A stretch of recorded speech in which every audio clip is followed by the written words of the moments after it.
Shalom. Shalom.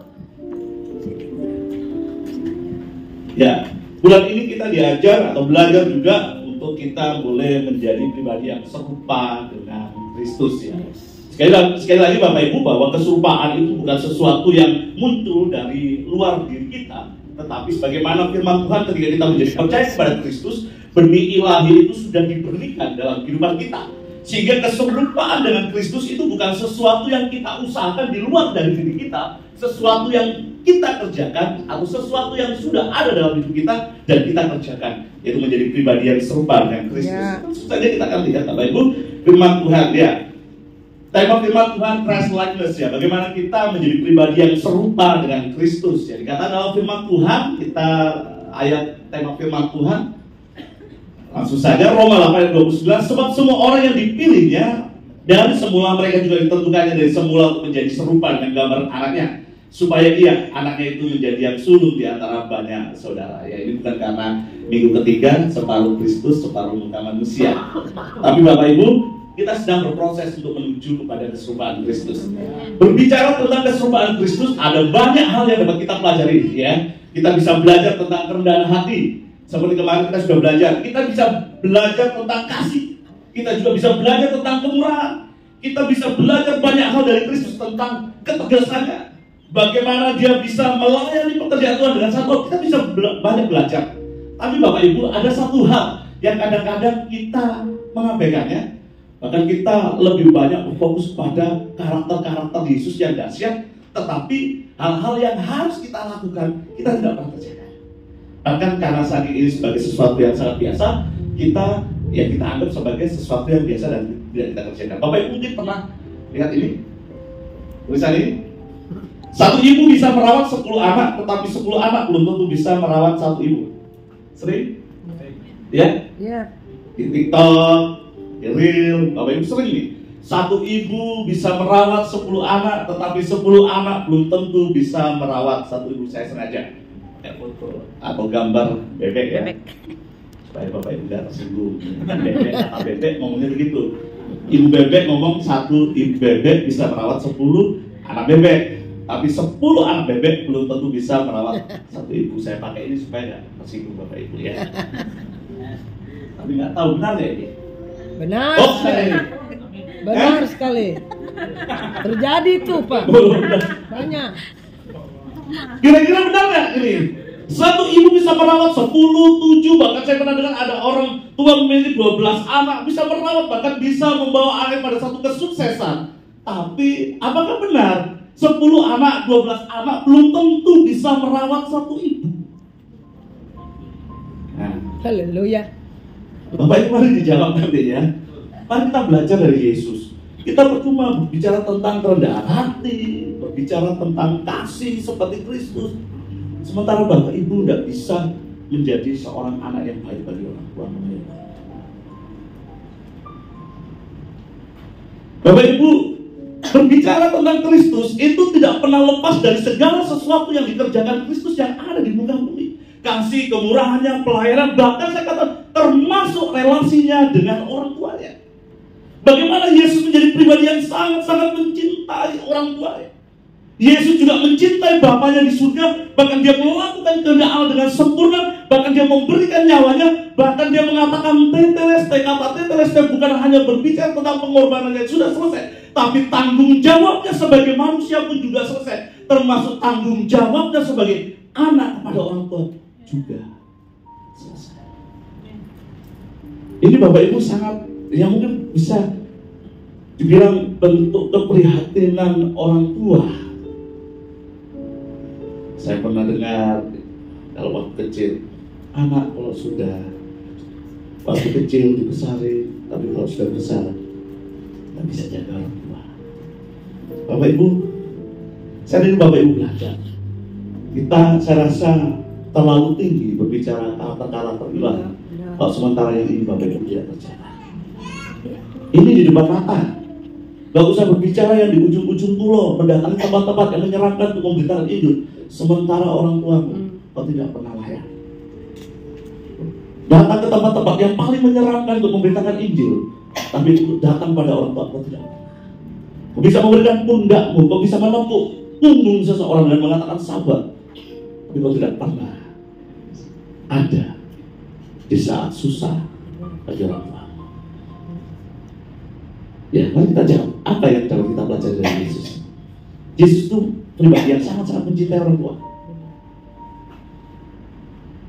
Nanti saya akan bahas Bapak Ibu seringkali mengaitkannya, kan diajarkan kan, kalau mencintai Tuhan harus membenci ayah ibunya. Bapak Ibu pakai alasan untuk menghindari tanggung jawab. Ya. Mari kita akan lihat firman Tuhan Bapak Ibu langsung saja. Tema firman Tuhan belajar mengasihi orang tua seperti Yesus. Mari kita akan lihat firman Tuhan dalam Yohanes 19 ayat 17 sampai dengan 27. Saya akan bacakan Bapak Ibu ya. Sambil memikul salibnya, ia pergi keluar ke tempat yang bernama tempat tengkorak, dalam bahasa Ibrani Golgota. Dan di situ ia disalibkan mereka, dan bersama-sama dengan dia disalibkan juga dua orang lain, sebelah menyebelah, Yesus di tengah-tengah. Dan Pilatus menyuruh memasang juga tulisan di atas kayu salib itu, bunyinya, Yesus orang Nazaret, Raja orang Yahudi. Banyak orang Yahudi yang membaca tulisan itu sebab tempat di mana Yesus disalibkan letaknya dekat kota, dan kata-kata tertulis dalam bahasa Ibrani, bahasa Latin dan bahasa Yunani. Maka kata imam-imam kepala orang Yahudi kepada Pilatus, jangan engkau menulis Raja orang Yahudi, tetapi bahwa ia mengatakan aku adalah Raja orang Yahudi. Jawab Pilatus, apa yang kutulis tetap tertulis. Sudah prajurit-prajurit menyalibkan Yesus, mereka mengambil pakaiannya lalu membaginya menjadi 4 bagian, tiap-tiap prajurit 1 bagian, dan jubahnya juga mereka ambil. Jubah itu tidak berjahit dari atas ke bawah, hanya 1 tenunan saja. Karena itu mereka berkata seorang kepada yang lain, janganlah kita membaginya menjadi beberapa potong, tapi baiklah kita membuang undi untuk menentukan siapa yang mendapatnya. Demikianlah hendaknya supaya genaplah yang ada tertulis dalam kitab suci. Mereka membagi-bagi pakaianku di antara mereka, dan mereka membawa undi di atas jubahku. Hal itu telah dilakukan prajurit-prajurit berikutnya. Dan dekat salib Yesus berdiri ibunya dan saudara ibunya, Maria istri Klopas dan Maria Magdalena. Ayat 26 yang jadi teks kita. Ketika Yesus melihat ibunya dan murid yang dikasihinya di sampingnya, berkatalah ia kepada ibunya, ibu, inilah anakmu. Kemudian katanya kepada murid-muridnya, inilah ibumu. Dan sejak saat itu murid itu menerima dia di dalam rumahnya. Perhatikan, Bapak Ibu, Yesus adalah pribadi yang sukses di dalam melakukan kehendak Allah. Kalau Bapak Ibu baca ya, di dalam Matius bahkan dikatakan dalam firman Tuhan, Yesus itu datang ke dunia, dikatakan dalam firman Tuhan, dia datang bukan untuk dilayani, tetapi untuk melayani. Bahkan memberikan nyawanya bagi banyak orang. Bahkan memberikan nyawanya bagi tebusan, bagi banyak orang. Artinya apa? Yesus melakukan kehendak Allah. Yesus memberitakan Injil. Yesus dengan sempurna melakukan semua apa yang diinginkan oleh Tuhan. Melayani, memberitakan Injil, menyembuhkan orang sakit, bahkan dikatakan dalam firman Tuhan taat, bahkan taat sampai mati. Artinya apa? Dia melakukan semua ketetapan, dia melakukan kehendak Allah, bahkan dia mengasihi Allah dengan cara memberikan nyawanya bagi banyak orang. Artinya apa? Yesus sukses di dalam melakukan kehendak Allah. Yesus benar-benar dengan utuh, sempurna melakukan apa yang Bapa mau di dalam hidupnya. Tetapi perhatikan bahwa Yesus juga ketika Yesus menjadi manusia, dikatakan dalam Galatia 4 ayat 4, tetapi setelah genap waktunya, maka Allah mengutus anak yang lahir dari seorang perempuan dan takluk kepada hukum Taurat. Yesus semasa di dunia, Yesus sebagai manusia harus tunduk kepada hukum Taurat. Buktinya apa? Ketika dia usia 8 hari, firman Tuhan mencatat apa? Dia disunat sebagaimana orang Yahudi yang tunduk kepada Taurat. Sebagaimana dia sebagai seorang manusia, dia harus tunduk kepada Taurat. Apa itu? Salah satu catatan atau salah satu cara bagaimana dia tunduk kepada Taurat, yaitu salah satunya menghormati orang tuanya. Termasuk 10 perintah Allah, Keluaran 20:12, hormatilah ayahmu dan ibumu supaya lanjut umurmu di tanah yang diberikan Tuhan Allahmu kepadamu. Perhatikan, Yesus itu sukses sebagai manusia yang menyelesaikan semua kehendak Allah dalam hidupnya. Yesus sukses untuk melakukan apa yang Tuhan inginkan, menjadi anak domba Allah untuk menebus semua orang. Tapi di sisi lain, Yesus juga sukses sebagai manusia secara daging. Dia memberikan hidupnya, memberikan cintanya, bahkan dia memberikan kasihnya kepada orang tuanya. Kalau Bapak Ibu baca kata hormat, saya tidak dituliskan kata hormat itu menggunakan kata kabot. Kalau Bapak Ibu pernah dengar Ibu Gembala, ikabot telah hilang kemudian. Kata kabot itu memuliakan. Kata kabot itu menghormati. Kata kabot itu memberikan kemuliaan seperti seseorang memberikan atau memperlakukan seorang bangsawan. Bapak Ibu, konsepnya, kalau Bapak Ibu melakukan seperti yang dikatakan firman Tuhan, hormatilah ayahmu, hormatilah ibumu, seperti engkau memperlakukan dia seperti seorang bangsawan. Yes. Bapak Ibu bingung dong, nggak salah dong, kok kayaknya lebih, kok kita memperlakukan manusia seperti itu? Tidak Bapak Ibu, tidak ada yang salah Bapak Ibu. Lihat, Yesus memberikan nyawanya, Yesus melakukan tugasnya dengan baik. Yesus mencintai Bapa, bahkan Bapa lebih dibandingkan dia mencintai Maria ataupun Yusuf. Tapi perhatikan, dia melakukan dengan sempurna. Seringkali kita kan selalu memperdebatkan dua hal ini. Tuhan dulu, keluarga belakangan. Keluarga dulu, Tuhan nanti. Bapak Ibu lihat, semuanya ini dikerjakan di dalam kehidupan Yesus. Tidak ada yang bertentangan. Yesus kerjakan, Yesus lakukan apa yang menjadi keinginan Tuhan, bahkan memberikan nyawanya. Tapi Yesus juga menghormati orang tuanya. Yes, amin. Kan kita lihat apa yang dilakukan oleh Yesus, Bapak Ibu. Tentunya Bapak Ibu lihat, pernah baca kisah ini ya. Mungkin Bapak Ibu lebih fokus kepada mujizat yang dikerjakan Yesus, mengubah air menjadi anggur. Kemudian, ini berbicara tentang pernikahan. Tuhan menginginkan pernikahan yang baik, pernikahan yang manis. Tuhan tidak ingin ada sesuatu yang buruk dalam pernikahan, sehingga Tuhan membuat. Bapak perhatikan ya, saya akan baca pernikahan di Kana, Yohanes 21-7. Saya akan bacakan. Pada hari ketiga ada perkawinan di Kana yang di Galilea, dan ibu Yesus ada di situ. Yesus dan murid-muridnya diundang juga ke perkawinan itu. Saya tidak tahu apakah Yesus dan Maria ini datang secara bersamaan. Saya kurang tahu, tapi kayaknya tidak. Tapi entah itu datang bersamaan atau tidak, faktanya mereka ada di Kana berdua. Menurut catatan Yosefus mengatakan bahwa dari Danau Galilea menuju ke Danau Tiberias, karena pada waktu itu Yesus memanggil murid yang pertama di danau. Dan ketika Yesus berangkat ke Kana, ada catatan Yesus mengatakan perjalanan yang dilakukan Yesus dari Danau Galilea menuju Kana itu kurang lebih 1 hari perjalanan jalan kaki. Jadi jarak yang ditempuh itu cukup jauh Bapak Ibu. Bukan hanya karena Yesus diundang. Saya akan tunjukkan. Bukan soal Yesus diundang, bukan Yesus tahu di situ ada kekurangan anggur sebenarnya. Tidak seperti itu juga. Ketika mereka kekurangan anggur, Ibu Yesus berkata kepadanya, mereka kehabisan anggur. Sepertinya Maria adalah bagian dari keluarga besar yang sedang merayakan atau melakukan resepsi pernikahan. Dan sepertinya Maria adalah orang yang dituakan dan bertanggung jawab atas anggur dan juga konsumsi, sehingga dia langsung datang kepada Yesus. Mereka kekurangan anggur. Kata Yesus kepadanya, mau apakah engkau daripada ibu saatku belum tiba? Bapak Ibu kalau baca ini adalah percakapan yang sangat-sangat manis antara anak dan ibu. Jangan sampai kita sudah di sekolahin sarjana ngomong pasal sekali sama orang tua, merasa diri paling pintar, merasa diri paling hebat, merasa diri paling banyak SKS-nya. Banyak SKS tapi nggak lulus-lulus ya percuma. Bapak Ibu, lihat kata Yesus kepada mau apakah engkau daripadaku? Saya tanya sebagai anak, kapan terakhir kau mengatakan itu kepada orang tua? Apa yang kau minta daripadaku? Terakhir atau 1 tahun yang lalu, atau waktu Natal saja, baru saja, mau apa ibu, mau apa pak, mau apa, kalau panggilan Pak Inan, mau apa, pada waktu Natal.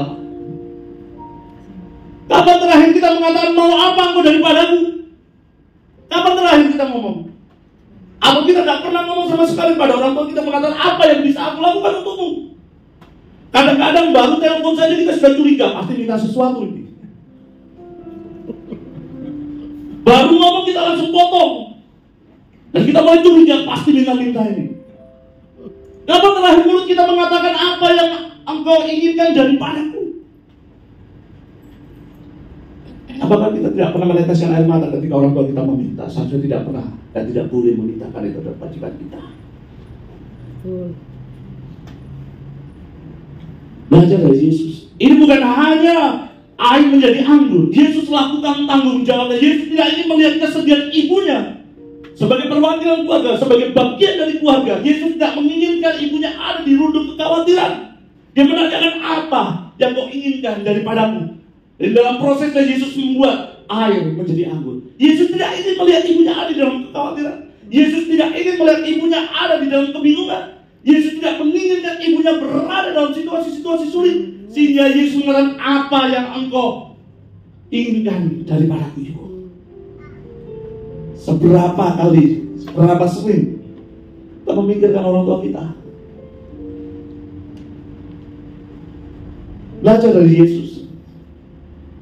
Dia tahu, dia ambil tanggung jawabnya.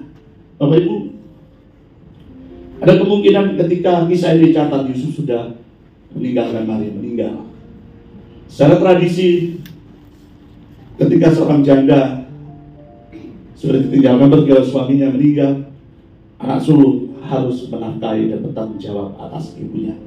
Dia harus menggantikan posisi Yusuf sebagai pelindung dari Maria. Jangan kita merasa terganggu. Saya pun juga pernah jadi orang tua. Anak bangun, minta minum, lagi anak tidur, saya tidak mengeluh karena itu anak. Tapi ketika orang tua datang aja, shalom, cuma tidak minta, ada aja. Mari Bapak Ibu, nggak usah sampai orang tua itu ngomong minta. Begitu datang, apa yang kau inginkan, Ibu? Jangan kita selalu berpikir tunggu sukses baru membagikan orang tua. Nggak sukses-sukses. Tunggu banyak uang, nggak akan ada ukuran banyak uang. Apa yang bisa aku lakukan? Perhatikan, tetapi Yesus berkata pada pelayan-pelayan, apa yang dikatakan kepadamu, buatlah itu. Yes. Ini seorang ibu mempercayai anaknya akan bisa melakukan sesuatu. Kalau Bapak Ibu baca terus, Bapak Ibu bisa lihat komunikasi yang manis antara orang tua dengan anak-anak dengan orang tua. Yesus tidak berkata, mau apa kau daripadaku, ibu? Tidak. Mau apa, ibu? Apa yang bisa aku lakukan? Apa yang bisa aku kerjakan? Di situ ada 6 tempat yang disediakan untuk membasuh untuk ada orang Yahudi. Masing-masing isinya 2-3 bunyi. Yesus berkata kepada pelayan-pelayan itu, isilah tempat-tempat itu penuh dengan air. Dan mereka pun mengisinya sampai penuh. Terjadilah mujizat. Bapak Ibu, mujizat yang dilakukan Yesus itu bukan berbicara tentang air menjadi anggur, atau juga Yesus ingin menyelamatkan pernikahan. Sebenarnya Yesus mau tunjukkan juga dan mau melakukan tanggung jawabnya sebagai seorang anak kepada ibunya. Yesus itu peduli terhadap orang tua. Apa yang bisa aku lakukan, Bu? Apa yang bisa aku lakukan, Pak? Apa yang bisa aku lakukan, Ibu? Apa yang bisa aku lakukan, Pak? Jangan selalu kita menunggu orang tua meminta-minta baru kita beri. Belajar dari Yesus, berinisiatif untuk bertanya, memulai pertanyaan. Jangan ketika WA masuk, waduh. Saya sangat sedih sekali kalau saya ada orang tua sampai minta ke anak. Seharusnya bahasa itu tidak perlu diucapkan. Tapi karena apa? Saya tahu karena keterpaksaan orang tua dan karena memang butuh. Sampai dia harus mengatakan, tolong, saya minta. Sebenarnya tidak dilakukan.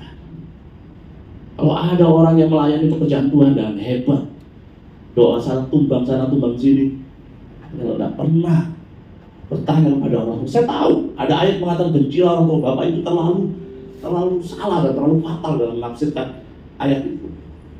Kata membenci itu bukan berarti menelantarkan. Kata membenci itu bukan berarti tidak peduli. Kata membenci bukan berarti tidak melakukan apa-apa. Yes. Belajar dari Yesus, sukses sebagai anak Allah. Sukses sebagai pribadi yang menggenapkan seluruh kehendak, tapi dia mencintai orang tuanya. Saya pun membiasakan juga. Orang tua saya ada di sini di Jalan Pemuda. Biasanya saya 1 minggu 3 kali saya akan bertelepon dengan, walaupun sebenarnya dekat ya. Kadang saya datang selesai doa pun juga hari Sabtu saya datang hanya sekedar halo, Bang, gimana itu, gimana? Gitu. Tanya kabar. Kadang dia yang tanya kabar. Kadang-kadang saya tanya, ada apa kok telepon-telepon? Enggak, kamu kan anakku. Aku tanya kabar. Kalau kamu baik-baik saja, mama senang. Dan ada orang tua mau tanya kabar, kita sudah curiga ya. Pasti minta-minta ini. Pasti mau minta buat beli obat asam urat lah. Ini pasti kata ngomong-ngomong Pertama pasti mau tensinya tinggi, pasti mau minta beli obat tensi. Bapak Ibu mari belajar, Yesus itu peduli. Ya. Saya heran kalau ada orang bisa melayani pekerjaan Tuhan dengan luar biasa, tapi tidak pernah peduli dengan orang tuanya. Bisa kesana kemari, ngonselingin orang, tapi orang tua ngomong apa, baru ngomong aja sudah dicurigai. Giliran orang lain ngomong, dia jadi pendengar yang baik. Giliran orang tua ngomong, dicurigai selalu. Pasti minta-minta, pasti mau utang, pasti mau mengeluh, pasti mau ini, pasti mau itu. Giliran temennya yang kadang-kadang ngomongnya gak ada mutunya, kita jadi pendengar yang baik sampai jam 1 malam. Giliran sama orang tua, setengah jam kita, udah mama udah tahu, udah, butuh duit kan? Udah, cuma mengeluh aja.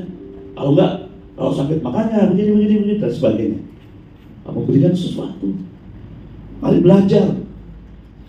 Seperti Yesus peduli, sayang kepada orang tua.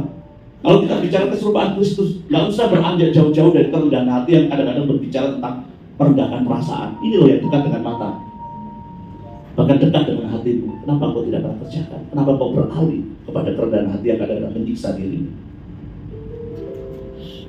Kadang-kadang kerendahan hati yang kadang-kadang membutuhkan perjuangan yang sangat keras untuk menjadikan pribadi yang rendah hati. Mari,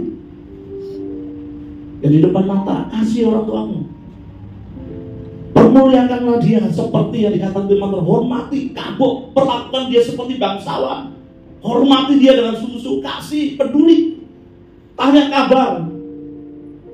Kadang-kadang kita nggak bawa apa-apapun, kadang-kadang kita tidak memberikan apapun. Ketika kita tanya kabar, orang tua sudah senang. Ya.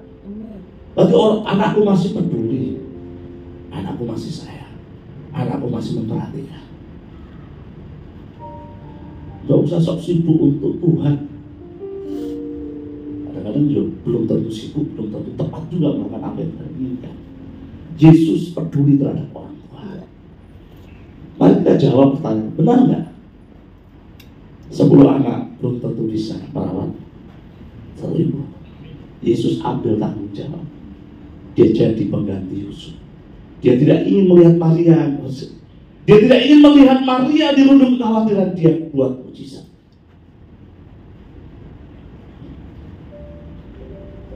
Apakah kita sedemikian harus memperlakukan orang tua, ayah kita, ibu kita? Benar nggak apa yang dikatakan Pak Erwin? Harus dipermuliakan seperti bangsawan, seperti bahasa aslinya kabut. Hormatilah, Keluaran 20:12. Ini ayat-ayat yang Bapak Ibu seringkali permasalahkan. Seringkali Bapak Ibu adu satu sama lain, diadu ayat Lukas dengan Matius dengan. Coba Bapak Ibu baca Keluaran 20:12. Hormatilah ayahmu dan ibumu, supaya lanjut umurmu di tanah yang diberikan Tuhan Allahmu kepadamu. Dia ada perintah Allah. Dan Yesus sudah kerjakan sebagai anak Allah. Dia taat kepada Bapa, bahkan mengutamakan Bapa lebih daripada segalanya. Tetapi dia tetap hormat kepada ayah dan ibunya. Lukas 14:26. Jika seorang datang kepadaku dan tidak membenci bapaknya, jangan ditafsirkan membenci artinya tidak peduli, tidak bertanggung jawab, tidak melakukan apa-apa, menelantarkan orang tua demi kepentingan kerajaan Allah. Itu salah Bapak Ibu. Bukan itu artinya. Ia tidak membenci bapaknya, ibunya, istrinya, anak-anaknya, saudara-saudaranya, laki-laki atau perempuan, bahkan nyawanya sendiri. Ia tidak dapat menjadi murid. Ini adalah panggilan kepada murid-muridnya untuk mengikut Kristus. Secara spesifik berbicara tentang 12 murid. Dan memang dalam artian kita harus lakukan itu. Membenci bapak tapi bukan berarti. Ini sebenarnya artinya apa? Kualitas atau bobotnya. Yang utama adalah Bapa, yang utama adalah Allah, yang utama adalah kepentingan kerajaan Allah. Tapi tetap kita mengasihi orang tua kita, tetapi bobot dan kualitasnya berbeda. Harus lebih utama kepada Bapa. Perbedaan bobot bukan berarti menelantarkan orang tua, tidak peduli. Yes.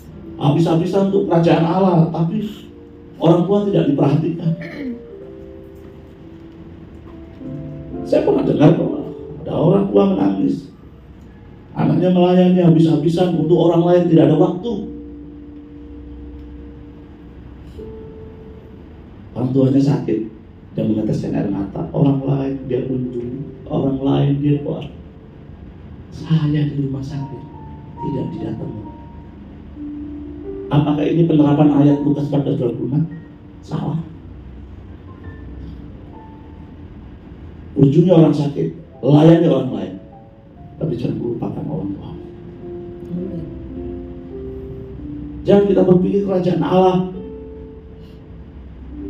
menciptakan kita atau menjadikan kita pribadi kejam dan aneh terhadap orang tua.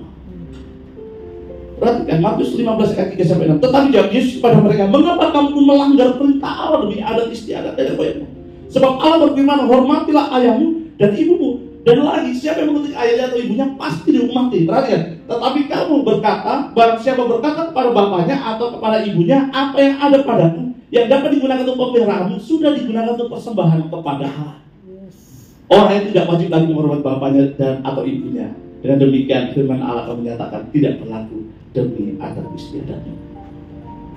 Yesus pun mengecam praktek keagamaan yang mementingkan kegiatan agama bandingkan pemeliharaan terhadap orang tua. Ini Yesus ngomong. Yesus sendiri mencela. Kamu mempersembahkan untuk kurban di bait Allah, tapi giliran orang tuamu datang, kamu ngomong sudah aku pakai untuk korban. Yesus ngomong orang itu sudah gak layak. Serupa dengan Kristus, Bapak Ibu, jangan mata kita ke atas karakter-karakter yang di surga. Mata kita mulai bawa ke bawah. Lihat apa yang bisa kau lakukan buat orang-orang. Mustahil kita berbicara tentang mengampuni orang yang menyakiti kita, dan di depan mata kita tidak pernah lakukan apa. Tapi karena dahulu kerajaan Allah dan kebenarannya, maka semuanya itu akan ditambahkan. Seringkali kan ayat ini, udah Tuhan dulu. Belajar dari Yesus. Kehendak Bapa dia lakukan. Wajibannya sebagai orang anak kepada orang tua, dia kerjakan. Yang mati di kayu salib, dia tunjukkan keseriusannya dalam melakukan dan menuntaskan kehendak Bapa. Tapi dia tunjukkan juga rasa cinta, rasa hormat, bagaimana dia memperlakukan Maria dengan sangat luar biasa sebagai orang tua. Tidak ada Bapak Ibu sebenarnya pertentangan antara mencintai Tuhan dengan mencintai orang tua. Bapak Ibu sendiri yang kadang-kadang mempertentangkan. Bapak Ibu sendiri yang kadang-kadang membuat seolah-olah itu tidak ada titik temu yang ada di dalam diri Yesus. Bapak Ibu bisa menemukan bagaimana Yesus mencintai Tuhan atau Allah Bapa dengan utuh. Dan dia juga mengasihi orang tua. Yesus itu mengutamakan kehendak Bapa. Ya, maka aku adalah melakukan kehendak Allah. Dia berjalan ke Samaria, dia berjalan ke Kapernaum, dia berjalan di keliling ke kota ke desa dan memberitakan Injil. Dia lakukan kehendak Bapa, tapi dia juga mencintai orang tuanya. Yes. Saya heran kalau saya ada orang melayani Tuhan ditanya lagi musuhan sama orang tuanya. Bagaimana? Aduh, lagi gak enak, gak bertemu sapa sama papa saya, lagi gak bertemu sapa, lagi gak enak bertemu dengan orang tua. Gak usah melayani. Baik. Kadang-kadang kita itu lebih suka dinilai manusia baik dibandingkan kita melakukan kehendak Allah. Coba kita akan lihat prinsip yang harus kita lakukan ya. Lukas 11 ayat 42. Silakan ditayangkan Lukas 11 ayat 42. Untuk berbicara tentang dua hal ini. Ini prinsip yang Bapak Ibu harus kerjakan supaya Bapak Ibu tidak kok selalu bertentangan ya melakukan kehendak Allah atau keluarga, enggak bertentangan Bapak Ibu. Lukas 11 ayat 42.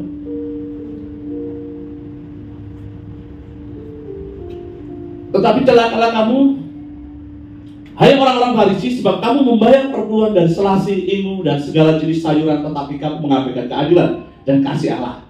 Perhatikan prinsipnya. Yang satu harus dilakukan dan yang lain jangan diabaikan. Ini prinsip. Kau mencintai Tuhan, ya jangan abaikan orang tuamu. Yes. Kau mengasihi orang tuamu, kau harus memiliki kasih yang lebih. Karena memang dikatakan firman Tuhan bahwa kita harus memiliki kualitas kasih yang lebih dibandingkan kita mengasihi orang tua, itu jelas.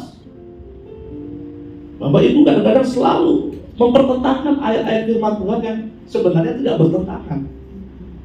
Jelas. Kembali ke slide bahwa mari kita belajar dari Yesus. Yang kedua kita bisa belajar. Slide tadi, silakan. Slide tadi. Oke. Yesus mengutamakan kehendak Bapa tanpa melupakan tanggung jawabnya sebagai seorang anak. Bapak Ibu. Tidak ada dilema dalam pelayanan atau perjalanan kehidupan Yesus antara mencintai Tuhan dan mencintai keluarga. Siapa yang ada di dilema? Siapa yang hari ini bingung? Mencintai Tuhan atau mencintai keluarga? Gak usah bingung, lihat apa yang ditunjukkan oleh Yesus. Yesus tidak seperti orang kebingungan memilih bapak atau memilih keluarga. Dia tahu apa yang dia harus kerjakan. Dia lakukan kehendak Bapa dengan sempurna. Dia cintai dan kasih orang tua sebagaimana mestinya. Jangan jadi orang yang dikit-dikit galau, bingung, gak tahu apa-apa. Keluarga atau Tuhan ya? Keluarga atau Tuhan? Saya gak tahu lah dengan orang-orang yang apa harus cinta Tuhan atau cinta keluarga. Terus saya mau doa dulu, mau cari jawabannya. Udah jelas, kalau mau tahu jawabannya, lihat apa yang sudah dilakukan Yesus. Ya, Dia mengasihi, dia melakukan kehendak Bapa dengan sempurna. Sempurna, tetelestai. Sudah selesai. Dari sudut pandang penebusan selesai, dari sudut pandang manusia juga selesai, termasuk kewajiban sebagai seorang anak. Yesus mengutamakan kehendak Bapa, tapi dia tidak pernah melupakan kewajibannya.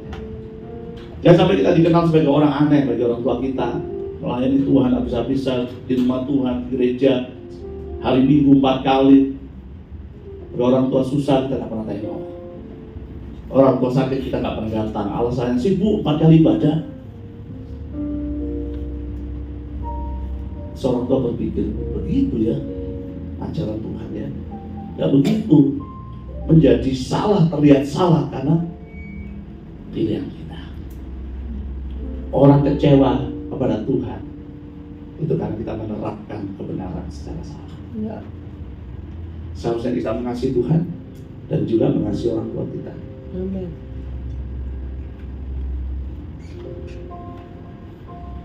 Dan kembali pada pertanyaan tadi, benar nggak satu orang ibu dapat merawat 10 anak? Dan sebaliknya, 10 anak belum tentu bisa merawat satu ibu atau merawat seorang tua. Yesus lakukan. Saya akan tunjukkan. Dalam situasi yang sangat sulit sekalipun, dia menderita, dia sakit, dia kejam, dia mengalami sakit yang luar biasa. Ingatan tentang orang tua itu tidak pernah hilang dalam pikirannya. Dia masih memiliki kesadaran untuk bertanggung jawab. Kadang-kadang kita kan nggak ngasih orang tua alasannya lagi banyak pengeluaran, benar nggak? Banyak nabur, rohani sekali. Bapak Ibu, Yesus itu penanggung dosa di kayu salib dengan rasa sakit yang sangat luar biasa. Tapi dia tidak pernah mengurangi tanggung jawabnya sebagai seorang anak. Dia mengatakan kepada Yohanes, inilah ibumu. Iya. Kita baru masukin anak sekolah, langsung berhenti bulanannya ngasih orang tua. Alasannya lagi anak lagi daftar sekolah, man. Jahat Bapak Ibu. Tuhan. Lagi banyak pengeluaran, lagi banyak nabur, lagi banyak alasan dari yang nggak masuk akal sampai alasan yang rohani Bapak Ibu pakai hanya untuk lari dari tanggung jawab sebagai seorang. Jahat. Layak nggak masuk kerajaan Allah dan begini? Nggak layak. Layak nggak hidup dalam pemerintahan Allah? Nggak layak. Di depan mata nggak bisa kita kerjakan. Mau bicara tempat-tempat sulit untuk memberitakan Injil. Di tempat-tempat yang tidak ada apa-apanya berani untuk memberitakan Injil. Sementara untuk datang menjadi pendengar yang baik bagi ocehan orang tua kita. Saya pun juga sama. Mama saya itu tidak lulus SD loh. Saya sekolah berpendidikan. Dan ada omongannya menurut saya juga, tapi saya jadi pendengar yang baik. Dan mentang-mentang kita udah sekolah, apa sih kita potong-potong, kita tidak hargai, kita tidak hormati. Lakukan tanggung jawab. Jadi orang pertama ketika orang tuamu berduka, bersusah hati. Kalau bisa jadilah orang pertama ketika orang tua meneteskan air mata. Jangan sampai orang lain yang menepuk pundaknya, jangan sampai orang lain mengusap-usap punggungnya dengan mata sabar, sementara engkau tidak ada di sana. Maria panik, Maria bingung. Yesus cukup mengerti apa yang dia harus lakukan, apa yang kau mau daripadanya. Yesus mengutamakan kehendak Bapa. Dia utamakan kehendak Bapa dengan mengatakan, waktuku belum tiba ibu. Dia lebih taat kepada Bapa, tapi dia ngomong apa yang kau mau dari padaku. Itu dua perkataan yang sebenarnya dia cinta kepada Bapa di surga, tetapi dia juga cinta kepada orang tuanya. Iya. Saatku belum tiba, apa yang kau mau dari padaku? Mengutamakan. Jadi kalau hari ini di WA, di telepon, tidak usah di-reject. Apa Pak? Apa Pak? Apa yang bisa aku lakukan? Amin. Udah Bapak Ibu, tidak usah aneh-aneh lah. Karakter Kristus ini loh, kerjakan.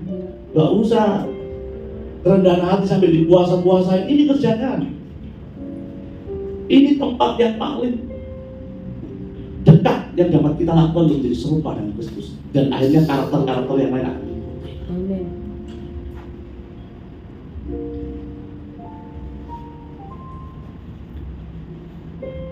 Orang tua tahu kesukaan kita kan, makanan kita, asin, manis, pedesnya pun tahu. Tak banyak anak tahu kesukaan orang tua. Tak banyak orang tahu rasa apapun yang diinginkan orang tua. Orang tua tahu anakku nggak suka, yang ini nggak suka pedes, yang sini suka pedes, yang sini suka asin, yang sini suka manis. Orang tua tahu, tapi tidak banyak anak tahu apa yang diinginkan orang tua. Bapak Ibu, saya berusaha, walaupun saya ini terbatas juga dalam mengasihi orang tua, tapi saya pastikan saya berusaha untuk melakukan. Ini saya ambil foto saya mau ambil foto orang lain. Nah, saya harus ada hajatan. Ini kan saya sendiri hajatan. Efesus 6 ayat 1 sampai 6, ini orang tua saya, mama saya, satu-satunya. Hai anak-anak, taatilah orang tuamu dalam Tuhan, karena haruslah demikian. Ya memang harus mengasihi. Gak usah dibantah-bantahin, gak usah ditabrak-tabrak antara cinta Tuhan dengan cinta orang tua. Memang harus demikian. Gak tahu penganut teologi apa itu. Mementingkan kerajaan Allah dengan mengabaikan orang tua, saya gak paham dengan pemahaman itu. Hormatilah ayahmu dan ibumu. Ini adalah suatu perintah yang penting seperti nyata dari janji supaya kamu bahagia dan panjang umur. Mau berbahagia, mau panjang umur. Selain jangan makan yang aneh-aneh, ya cintai orang tuamu. Kalau makan B dan kita terus ya pensi, minum manis-manis terus ya dia tidak panjang umur. Mau bahagia dan panjang umur, cintai, hormati orang tua. Saya Bapak Ibu kalau misalnya ada berkat gitu ya, siapa yang suka kasih orang tua sembunyi-sembunyi supaya tidak diketahui istrinya? Siapa? Ada. Kalau ada bertobat, mau ngasih orang tua supaya nggak tahu suaminya atau supaya nggak tahu istrinya, ada yang seperti itu. Kalau ada bertobat, saya pun dorong istri saya untuk mengasihi orang tuanya, dan saya juga dorong untuk dia juga mengasihi orang tua saya. Saya kalau kasih saya nggak pernah sembunyi-sembunyi, jangan beritahu Ira ya. Saya kasih ke istri saya, kamu yang kasih, supaya dia bisa berbicara dengan orang tua, supaya orang tua saya juga bisa tahu bahwa dia mencintai. Iya. Jangan udah ngasih dikit, jadi Ngumpet lagi. ternyata cuma 50.000. Udah di sedih Bapak Ibu. Sebenarnya kadang-kadang diterima, sebenarnya diterima karena memang butuh. Tapi kalau menerima dengan rasa takut, rasa khawatir, disembunyikan itu nggak enak. Saya pernah satu kali ada ibu cerita lah, orang Batak ya, orang Tarigan ya. Dia sudah nganggap saya dulu pertama, saya amang, terus karena saya sudah sangat dekat, panggillah saya mama ya. Oh ya, saya juga gak biasa manggil orang lain mama. Mama saya cuma satu. Jadi saya panggil mama. Juga sedih kali aku amang. Anak aku besarin, aku gedein, aku dibentak-bentak, aku dimarahin. Bapak Ibu, orang tua itu kalau dibentak langsung down. Anak aja langsung turun perasaannya, anak aja langsung down. Apalagi orang kenapa? Sudah banyak waktu dan pengorbanan dan semuanya diberikan yang terbaik untuk anaknya. Kemudian anaknya bentak-bentak itu langsung dan bisa jatuh sakit. Ya. Saya tidak pernah menjumpai Yesus. Walaupun Yesus sadar bahwa dia adalah Allah. Walaupun Yesus ditegur ketika dia berada di bait Allah, orang tuanya mencari, dia ngomong bahwa dia harus ada di rumah Bapa. Iya. Dia tahu bahwa dia harus tunduk kepada Bapa, tapi dia ngomong dengan manis, saatku belum tiba. Apa yang kau inginkan dari padaku? Manis Bapak Ibu. Kalau Bapak Ibu diminta sudah tidak dikasih, sudah belum tentu kasih, diomeli lagi. Makanya jangan minum manis terus. Makanya udah tidak ngasih, dibentak-bentak.